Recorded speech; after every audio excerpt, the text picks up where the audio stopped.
维持和平人员国际日是每年的5月29日，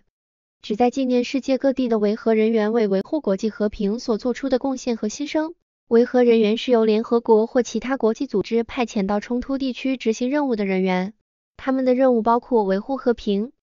保障人权、监督选举和协助重建等。维和行动始于20世纪50年代，当时联合国派遣了第一批维和人员到中东地区，协助解决巴以冲突。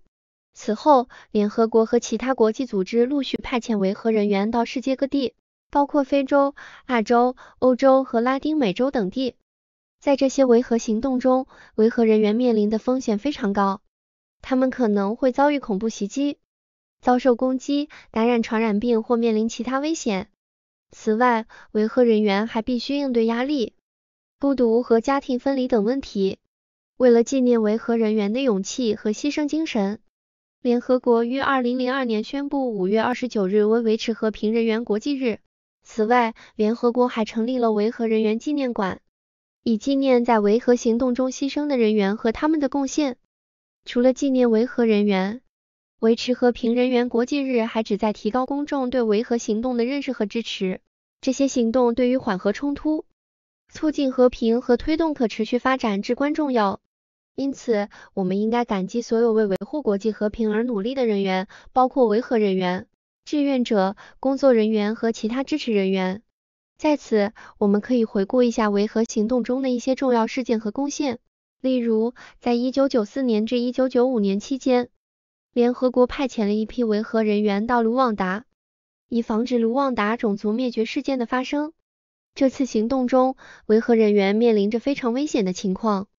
他们不仅要应对叛军的袭击，还要处理大量的难民。最终，这次行动中有约800名维和人员丧生，但他们的努力避免了更大的灾难，也挽救了许多无辜生命。另一个值得注意的例子是在东帝汶的维和行动。在1999年，东帝汶遭到印度尼西亚的入侵和控制，当时的维和人员很快行动起来，以保护民众免受暴力的侵害。这次行动得到了国际社会的广泛支持，最终导致东帝汶独立。除了这些具体的例子，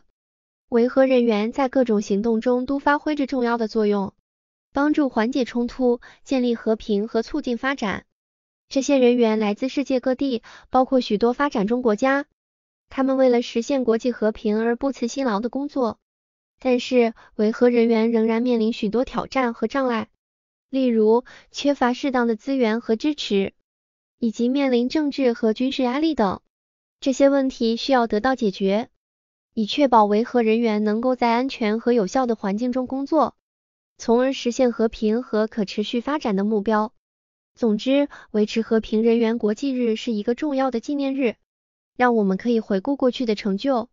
同时也提醒我们在未来继续努力实现国际和平的目标。我们应该感激所有为实现这个目标而努力的人员，